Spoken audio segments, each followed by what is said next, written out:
Bonjour, je m'appelle Jean-Philippe et aujourd'hui je vous partage mon parcours de passionné à créateur de jeux de société. Alors la passion des jeux de société pour moi a commencé vers la fin des années 80, avec les classiques, les échecs, le puissance 4, Risk, etc. Ce que j'aime par-dessus tout, c'est le moment où on sort le jeu, on ouvre la boîte, on place le matériel, puis là on se retrouve avec nos amis, on plonge dans une aventure. Tout ça, ça nous met dans un état d'excitation que j'adore. Alors, un bon exercice qui m'a permis de débuter dans la création de jeux de société, c'est tout simplement de créer des règles additionnelles à des jeux déjà existants. Ça va permettre d'augmenter votre plaisir, mais ça va permettre aussi d'améliorer la rejouabilité du jeu. La rejouabilité, c'est la capacité d'un jeu à offrir une expérience renouvelée d'une partie à une autre. Fait que ça veut dire que toutes les parties vont être réellement différentes. Ensuite de ça, un peu plus tard dans les années 2000, j'ai eu une période très jeux vidéo. Les jeux vidéo ont un caractère très immersif, on rentre dans la peau des personnages, puis ça, ce qui me plaît beaucoup, c'est qu'on incarne, puis on devient réellement l'acteur principal. Fait que les jeux vidéo nous enseignent quelque chose de particulier, c'est ce qu'on appelle la modélisation, qui est le fait de créer des expériences qui sont aussi vraies que la réalité. C'est un élément important qu'on va aussi prendre en compte pour la création de jeux de société. Un peu plus tard, donc en 2008, c'est là que ça s'est déclenché pour moi, grâce à ce que j'appelle la permutation. Puis ça, je vais en parler dans une vidéo un petit peu plus tard, dans une prochaine vidéo. Euh, En tout cas, c'est à cette période-là que j'ai commencé à noter toutes mes idées. Toutes mes idées, de la plus simple à la moins réalisable, il faut toutes noter. Alors, c'est vraiment le fun, puis c'est bien d'avoir plein d'idées, mais qu'est-ce qu'on fait avec toutes ces idées, laquelle on choisit, comment on la choisit, etc.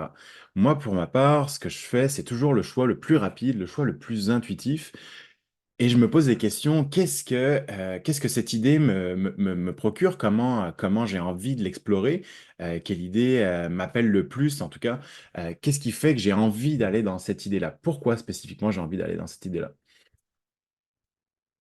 Alors, par contre, ce qu'il faut faire attention, c'est qu'à un moment donné, on peut se perdre dans toutes nos idées et c'est bien important de pouvoir toujours revenir en arrière et pas focuser sur «Ah, ok, j'ai pris cette idée-là, je vais rester dans cette idée-là». Il faut quand même de temps en temps se dire «Ok, c'est bon, celle-ci, je l'ai explorée, on va aller voir une autre maintenant, puis on va brasser un petit peu toutes ces idées-là».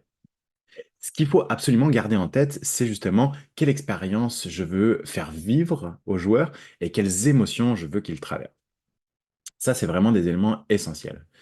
Euh, Ensuite de ça, en 2008, justement, j'ai quand même perdu un petit peu confiance, puis j'ai un peu tout mis au placard parce que je savais pas comment mener le projet plus loin, puis j'ai pas trouvé l'aide que je voulais à cette époque-là. Alors j'ai continué quand même de noter mes idées, et puis j'ai quand même toujours aimé jouer, j'ai quand même toujours aimé créer. Fait que c'est beaucoup plus tard, une quinzaine d'années plus tard, que je me suis dit, OK, finalement, je peux le faire. Donc là, j'ai tout ressorti, tous mes jeux.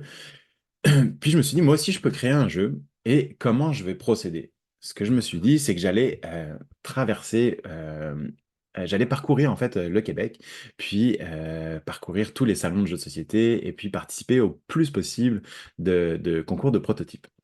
Ça amène des choses extraordinaires, c'est que l'on commence à rencontrer des gens dans le monde du jeu, autant des joueurs que des éditeurs, que des créateurs.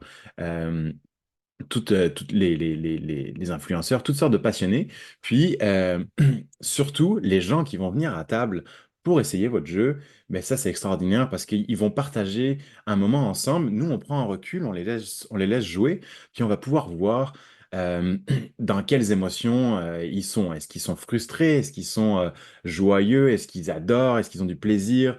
Est-ce que ils sont en train de réfléchir à un coup? Est-ce que ça leur paraît compliqué?